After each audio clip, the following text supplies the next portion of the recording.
What's up, everybody? It's Greg Birch with Delta Financial, and this is the Be the Difference podcast. This podcast is all about making you a better person in your life and in your business with coaching on sales, leadership, mindset, marketing, everything under the sun when it comes to being an entrepreneur.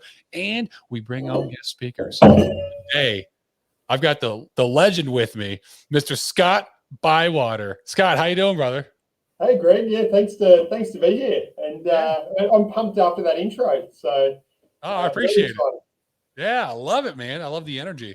For those of you that don't know Scott, let me go and introduce him real quick. So Scott is one of the most sought after marketing copywriters in all of Australia, who runs what many regard as the highest level private marketing group in Australia called Elite Marketers.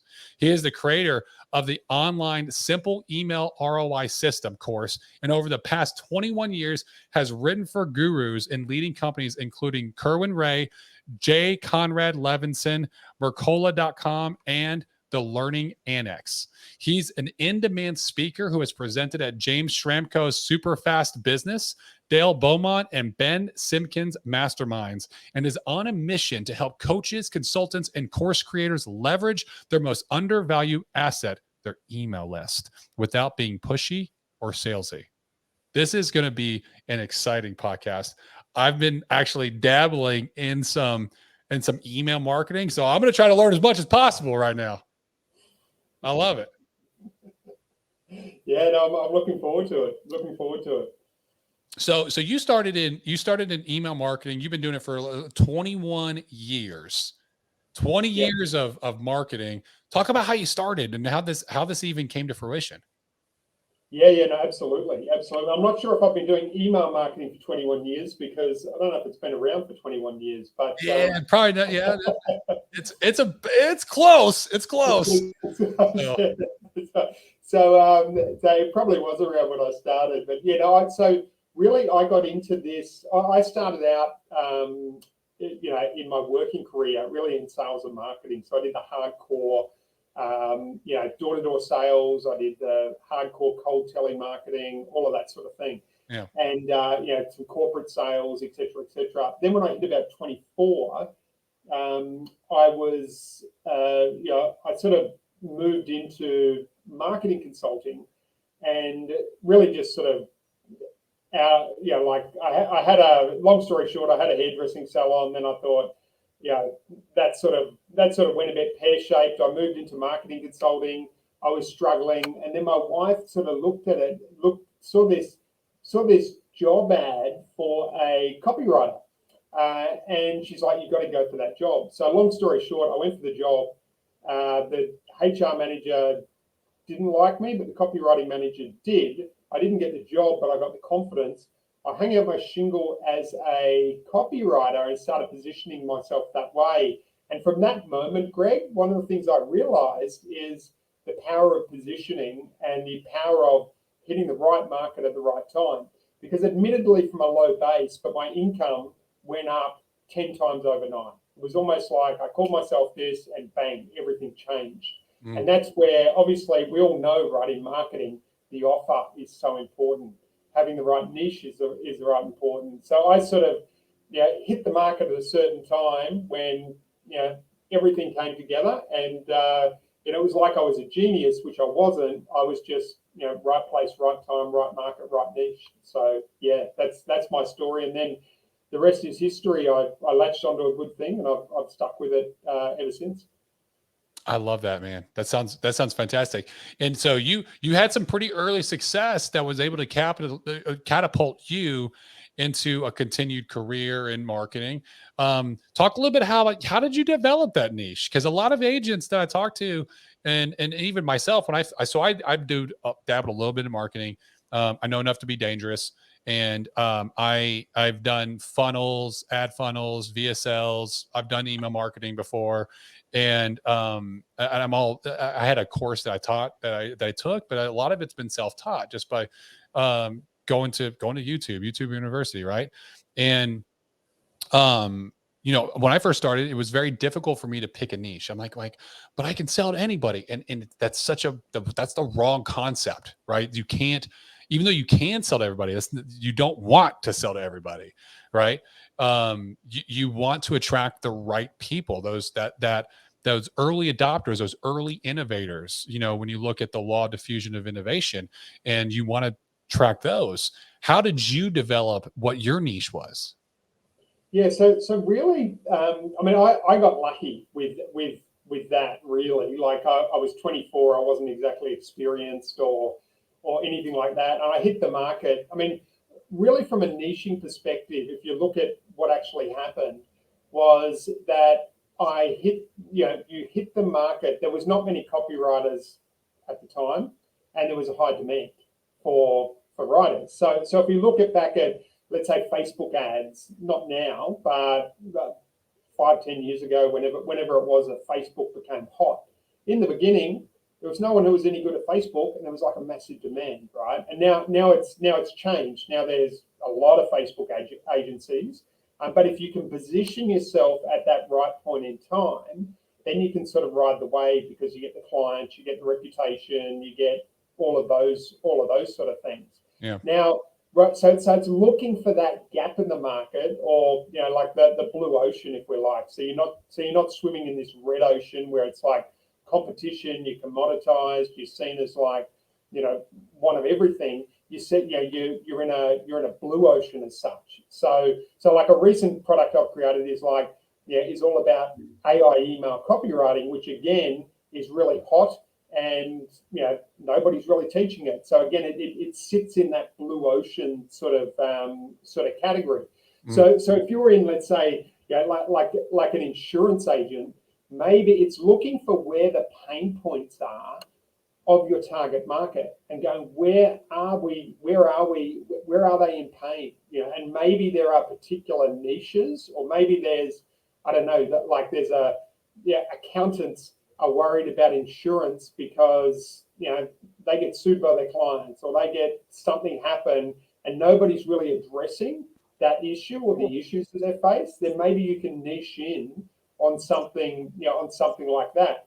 Like years ago, I've got a friend, and he was really good at like reviews, getting online reviews, and I'm like, man, there's no one really doing this very well, and you could kill it in this space.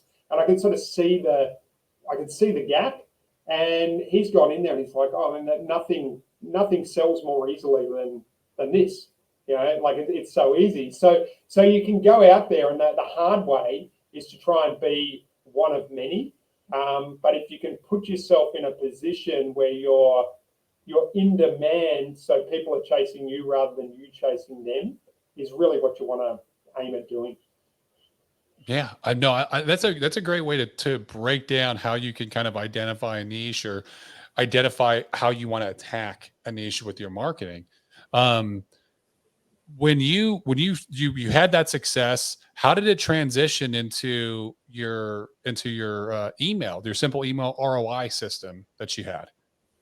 Yeah. I mean, so I did I did a Matt Fury course early on, and I thought I'm just going to write an email a day, or every weekday anyway. Yeah. And I just did that consistently for it would have been about 10 years to my own list. And then I've written emails for clients, and I've done product launches which have generated sort of $500,000 within a week, and things like that. So I've got a particular love for email, but the problem is most entrepreneurs or most business owners, they don't send emails because they think they've got a small list, or they think email doesn't work. And the problem with email, right, is you've got to even though, like, according to litmus.com, you get a 36 to 1 ROI for every dollar you spend on email marketing. Yeah. When most people send out an email to their list, it's not like social, so you don't get the love bombing. Like you put something on socials, you get 10 likes, you feel great, you get 3 or 4 comments, and your serotonin and your endorphins are all it's happy days, right? So you don't get that with email. You might not get any responses at all sometimes, but that doesn't mean people aren't actually reading. So I see email as just such an untapped opportunity. And then people think, oh, I don't have a very big list, right? I've only got 50 clients or 100 clients or something like that. But with email, one of the things that you're able to do, like let me give you an example. So I've got a guy who does a lot of joint ventures with people who are different list owners. Now, he had a guy recently, and he sent out 33 people, an email to 33 people. 8 people registered for a webinar, 4 showed up, 3 bought a $3,000 product. So that's $9,000 from 33 people. Now, he's done the same to lists of 10,000 people and not got as good a result as what he got with 33 people, because it's about the quality of the list, right? So, and this is where the untapped opportunity is for every business owner, is we've all got 100, if we've been in business for any length of time, we've probably all got 100 clients, or at least 50 clients, right, that we've got. But we're not staying in touch with them. We do it, and that's where the easy, low-hanging fruit is within any business. Not just doing extra business with them, but also, like as Joe Girard, the greatest car salesperson in the world, he talks about the rule of 250. And when people bought a car, he will keep in touch with them. Back then, it was through physical snail mail every month, forever. With something, and that was, and he talks about the rule of 250, and it's that you, me, everyone we look at, we've generally got a network of 250 people who we can influence. So if I'm emailing you on a regular basis, and you're talking to someone else, and you're like, oh, I got this email the other day, let me send it to you. If it's relevant, then that opportunity is there, because you're getting those regular emails. So 100 people is really giving you potential access to about 25,000 people. But the problem with email is, the reason why people don't send email, and this is where the AI is quite powerful, is 2 reasons. Number one, they don't know what to write about. So they're like, what am I going to write about? Well, if you program the AI the right way, it is brilliant at telling you, it'll give you more topics than you can think of about what you can write about. And then the second thing is, I don't know how to get started. And the AI just takes those 2 big issues off the table. And you don't have those writer's block issues either. Yeah. So, what kind of clients do you typically service, or is it like I can service anyone that's doing any kind of email outreach for sales or trying to get their product to market, whatever? Yeah. So traditionally, like historically, I tend to service businesses over the long term that are, they might be a little bit like not the really small micro businesses. They're generally the larger businesses, just because I can, I've got the scale with that sort of thing. Like what I do will help them scale. However, in terms of the clients I service with the simple email ROI system, that's specifically designed for any business who really just wants to make more money off their current assets without spending extra money on advertising. That's really the sweet spot. So that's like right across the board. That's perfect for. Yeah. And so, because I know there's probably some insurance agents that are listening to this and probably salivating, like, oh, you can do this. So have you ever worked with anyone within insurance? And is that something that the email ROI system could potentially be a good fit for?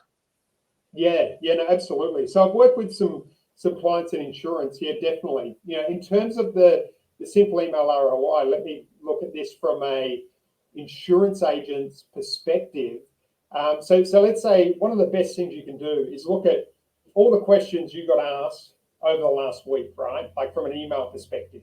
Because what people tend to think is they go, oh, well, my business is boring. Like, doesn't matter if you're a plumber, an insurance agent, a copywriter, you do it all day, every day. And so you don't think it's interesting, but it is to people who have joined your list or are your clients or any of those sort of things. So one of the easiest things you can do is you make a list of questions that you've been asked, and then respond to those questions.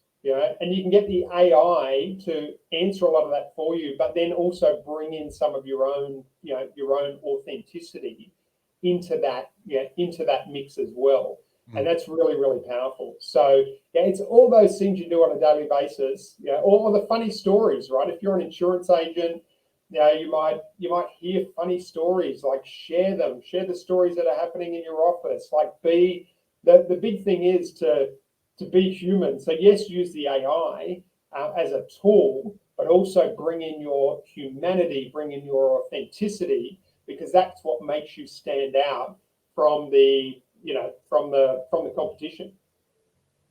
Absolutely. And because I'm looking at it from like a perspective of, on average, agents, will buy, let's say they buy 100 leads a week, right? And they get it through digital marketing means, through Facebook leads or ads or whatever, or TikTok ads nowadays. And part of the information they're going to get is that client's email. Well, they'll go through and they'll call and they'll dial and they'll try to get a hold of those leads, but almost none of them tap into the emails, because you have all those emails from those out of those 100. You may get in contact, if you're good, with about 20 of the 100. So that's 80 people that you couldn't even contact. They wouldn't answer the phones. That's 80 emails that you can start dropping in on a weekly basis and start dripping content to them. What do you see in terms of, if someone was doing something like that, what kind of potential ROI they could see from just by dropping this into a plug and play system like that? Yeah, no, great question. And there's so much opportunity there, right? Because as business owners, we tend to be, or as humans really, we tend to be very short-term oriented, right? So we're after the, we want to go out and we want to make the kill today and eat the cow tonight. That's our ideal scenario. Yeah. But that short-term thinking or approach, which we're almost like programmed with, I mean, it's just so costly. So if you're getting 100 leads and you're calling 20, you're only getting in touch with 20. And what most people will do, because they don't have the systems or whatever, they just discard this 80. But that 80 times 50, if you're doing 100 a week, that works out to like 4,000 over a year. Now, if you keep in touch with them and you build that relationship with them and you really use that email communication to build that relationship, you're going to be able to pull a percentage out of them to do business with you. Now, and the power of this, they'll actually be a far better lead. So, like, there's this book, Greg, called They Ask You Answer by Mark. Yes, I know exactly what you're talking about. I've read that book. Yeah, you read that book? Yeah. And you probably remember this part of there. He said, like, this guy was selling, Marcus was selling, in a previous business, was selling swimming pools. Yep. And he found that, if a conversion rate, if they go to a sales meeting, is like 10%. But if they'd absorb 30 or more pieces of content, and he was referring to blog posts, but the same thing applies. Content is content, so it's coming from email, wherever, it's very similar. If that absorbed 30 or more pieces of content, the conversion rate jumped up to 80%. So it makes your whole, it's a game changer, because let's say those 4,000 leads, even if you got 1% of them who turned into sales, that's 40 sales. Now, I don't know what, and not only that's 40 sales, but you're probably going to have to work far less hard for them once they inquire, because they're ready to buy. So you're not going to have to do all the follow-up. The trust is already established at a much deeper level. Now, I don't know what an average sale is for an insurance agent, but let's say it's $3,000, right? Now, that's $120,000. If you're sending them even an email a week, that works out to, what's that, over $2,000 an email that you're making. So it's an incredible ROI if you take the time to do it.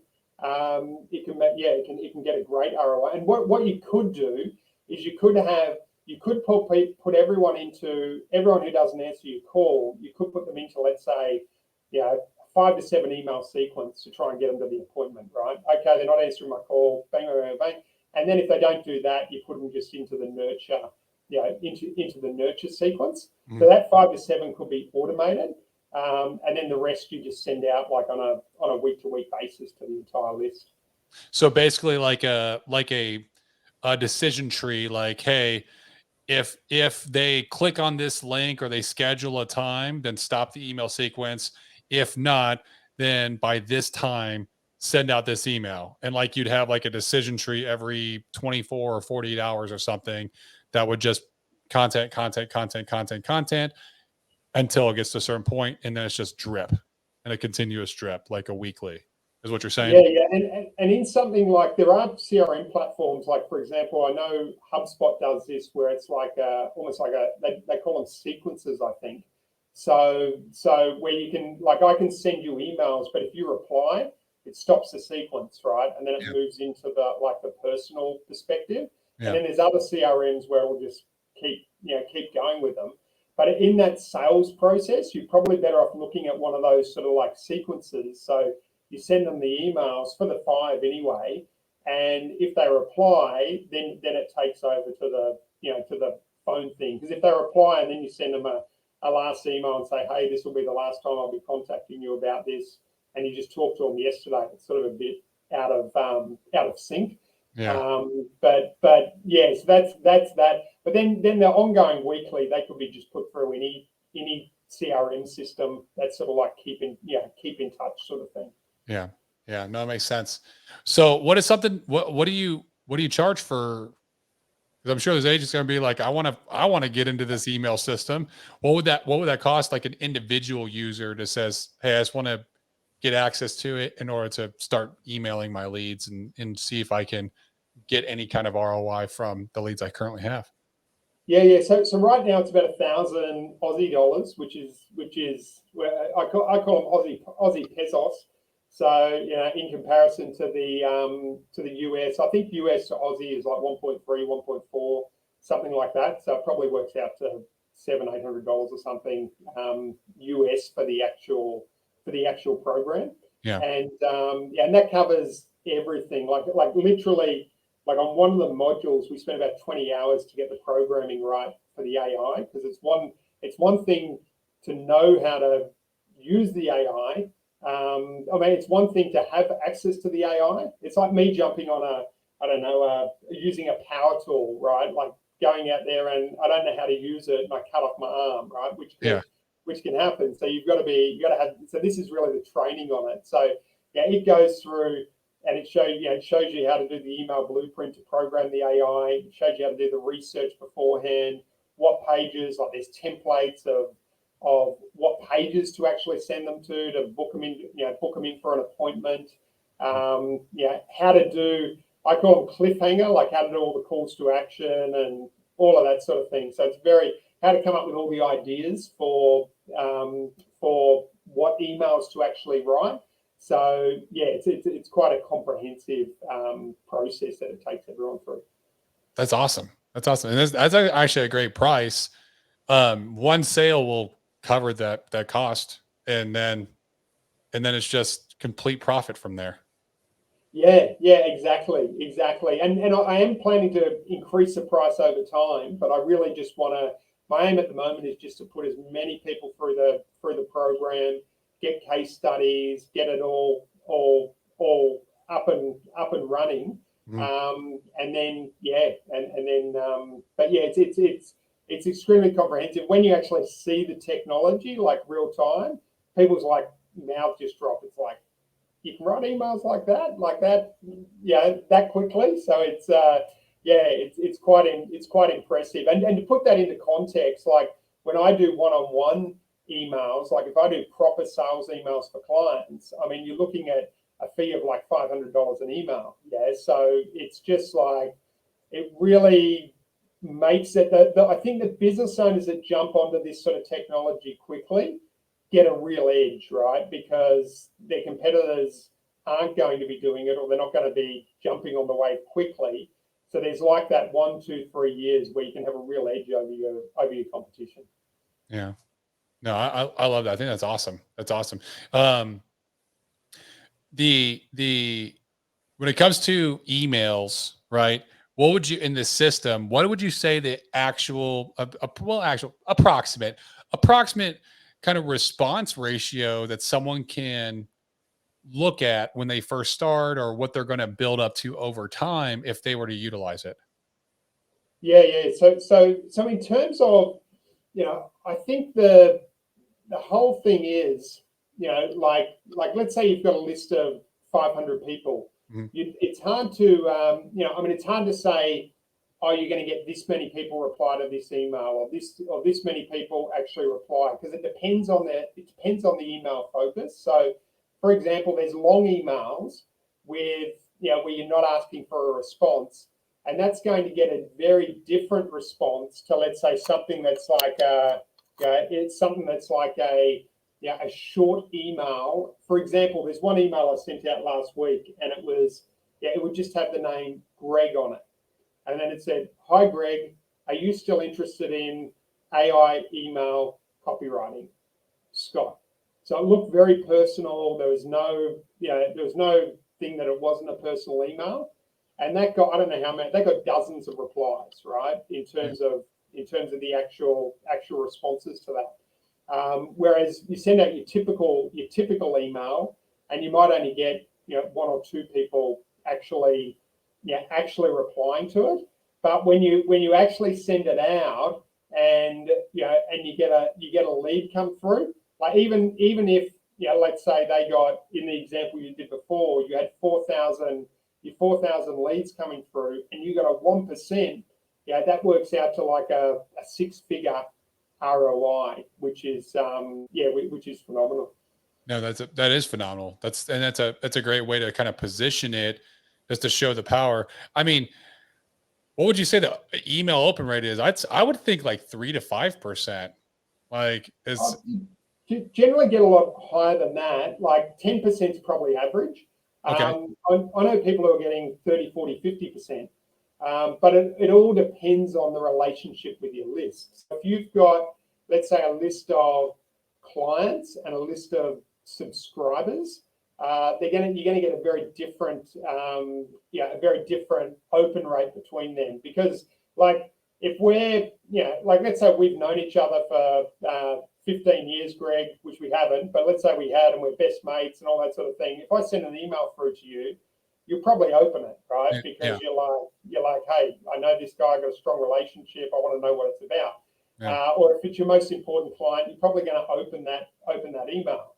Whereas if you just subscribed to me, 6 months ago, and you've forgotten who I am, you're probably less likely to actually open that email. So it all depends on the depth of the relationship. And the number one thing, and this is where having quality content and balancing, because you're always balancing sales with relationship development, because it's like a bank account, right? An emotional bank account. So if every day I call you up and I go, "Hey, Greg, can you lend me $50?"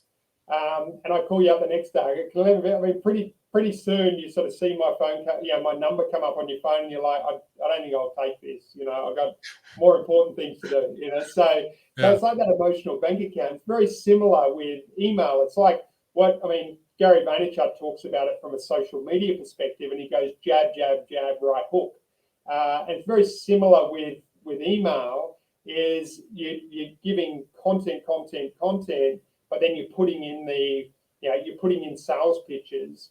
Although you can put in a sales pitch into every email, as long as you do what I call it the third way technique. So people tend to go one of two ways with emails. They go the first way we're talking about, where it's just a scorched earth approach. So they just sales.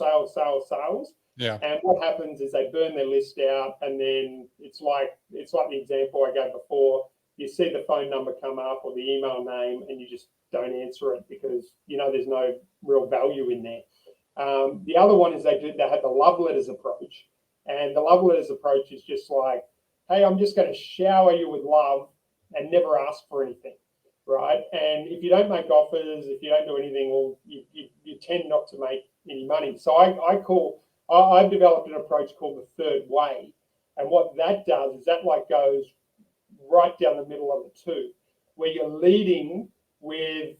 always leading with content, or most of the time you're leading with content, and then you're segueing into a soft sales pitch in the end to get an appointment or getting something, using sort of open loop offers. And you're also open looping to the next email. And what I mean by open looping, and and you could also call it cliffhangers. It's like, this is what TV shows have been using it for years, right? Come back after the break and you'll meet a talking donkey who eats tomatoes or something like that. And you're like, oh, I've got to stay around. I've got to stay around after the break to meet this talking donkey. And the same with every show. It all ends on, the girl broke up with a guy and they're not sure whether they're going to get married. And, so you got to stay, if you're like Neighbours or Home and Away or that, like all of those sort of shows, it's like Days of Our Lives, you got to come back the next time and see what happened in this tragic situation, sort of thing. So it's very similar with, from an email perspective. Yeah. Okay. I know. I like that concept. And one of the things that you wrote, and when we were connecting, is having different ways that you could kind of coach people in order to get more of their emails opened based on all the emails that they're getting. What are some of those tips and tricks that we can run through for the audience? Yeah, to get their more emails opened. Yeah. So number one is to write really good content, because what all the studies have found is that the first thing people look at is who the email's from. So if you're sending out good stuff, odds are, even if it's a crap subject line, someone will go, oh, I'll open that. But obviously, if you're sending out good stuff and you've got a good subject line, that's much better. So from an email subject line perspective, so one thing you can do, I mean, this is one of the things with the AI, right? Which is you can write the email, you plug it into the AI, and then at the end of it, you put a command and you say, write 10 curiosity subject lines about the above email. And it'll come out with that in like 2 seconds, right? So that's if you're not a professional copywriter. And even if you are a professional copywriter, you can use this. So, and what I do is I program it. So you got write 10 angry subject lines, write 10 tabloid style subject lines. So it'll come at it from a number of different angles. And all of a sudden you've got 30 subject lines to choose from.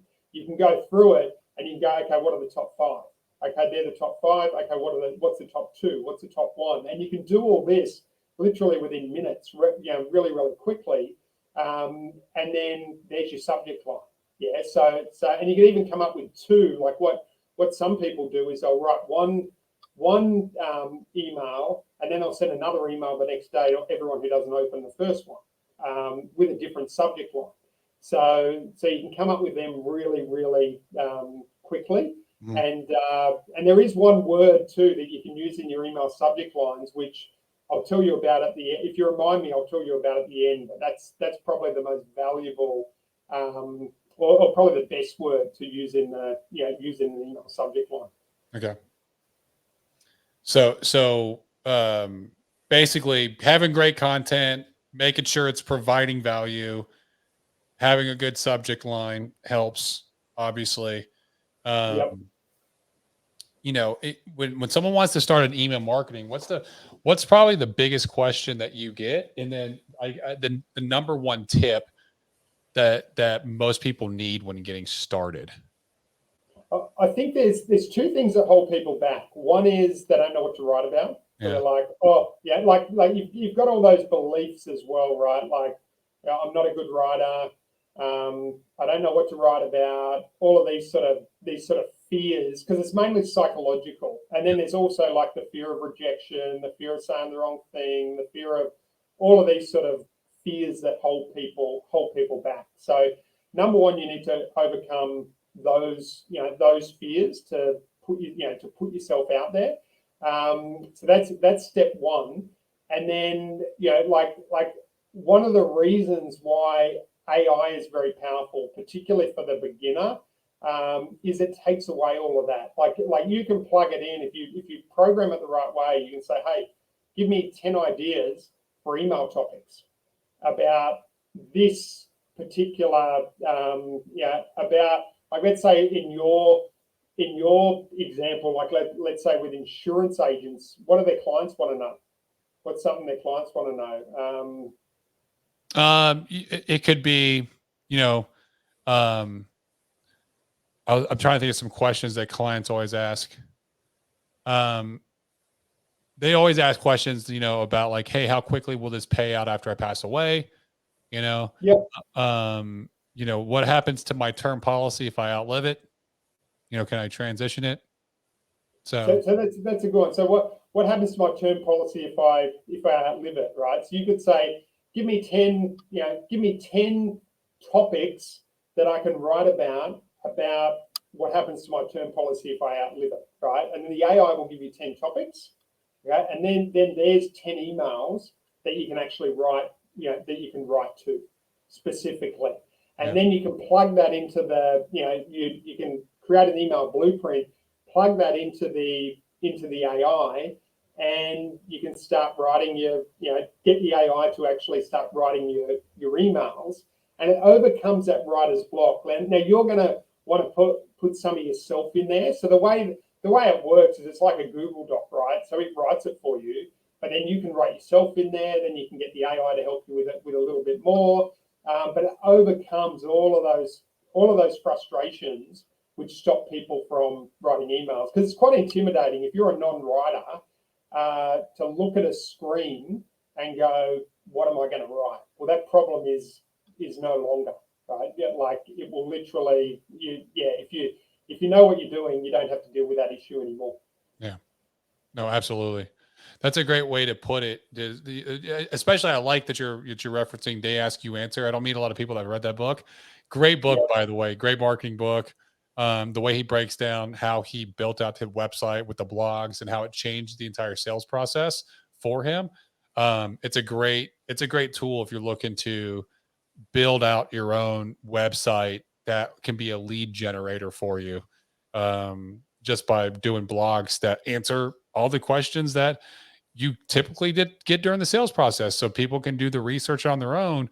But it's right, like the people that do reach out after that, they're ready to buy. Like it's a done deal. They know what's going on. yeah, and what you can even do is you could do you could even use the AI to create the blogs, right? Yeah, You might need to do some extra steps just to make sure it's unique and all that, because what we're not sure of is how the SEO is going to relate to the AI sort of going forward. But yeah, if you've got a blog post, and I'm just in the process of creating a report about this at the moment, you could literally cut that up into 5, 10, 15 emails. So you go through and you go, where's the natural start stop for an email? And then you ask the AI to write an opening and write a closing, and then to write a subject line, and then you're turning that and repurposing your content into multiple email pieces. yeah.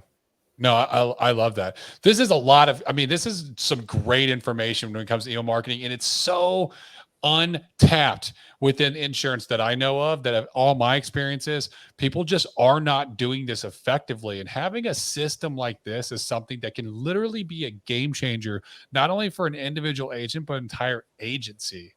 Having a system like this that they can utilize, not because it can be used in so many ways. You can use it for recruiting, and if you have agents that are reaching out to be a part of your agency, or if you have leads that you're buying and you have leads that aren't being contacted, this is such a great method to build your business from multiple different angles. And I know there's gonna be people that want to reach out and learn more about this, Scott. So what's, if they want to learn more about it, so they want to get in on the email ROI system, what's the best way to contact you or to learn more about it? Yeah, no, absolutely. So if you want to learn more about it, just go to simpleemailroi.com. So www.simpleemailroi.com. Okay. And you'll be able to find all about it, all about the program there.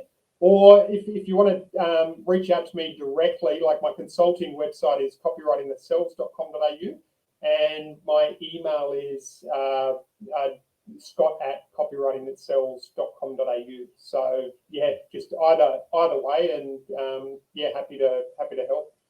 Awesome, man. I appreciate you coming on and sharing your system and some of your best practices to help the audience to learn more about how to implement this.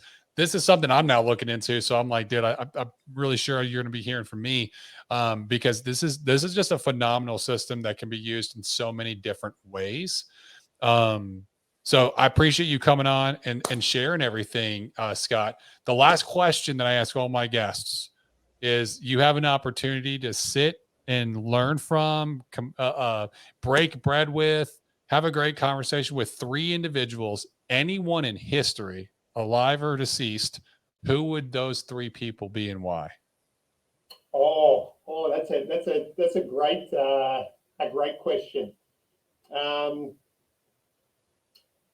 would love to, like John F. Kennedy. Okay. He's someone I'd love to learn from, because I'd love to know what the what has really happened in certain situations in the world. Mm-hmm. So I would love to learn from him. And I think, in terms of from a marketing perspective, someone like Jay Abraham, who I think just has a phenomenal mind and and brain overall. And controversial one, Donald Trump. I'd love to sit down and I don't think he drinks alcohol, but I'd love to sit down and have a chat with him as well. So I think they're the three that come to mind. That's great. Those are three that I've never gotten before. Yeah. Surprisingly. So those are all fantastic, man. I appreciate it.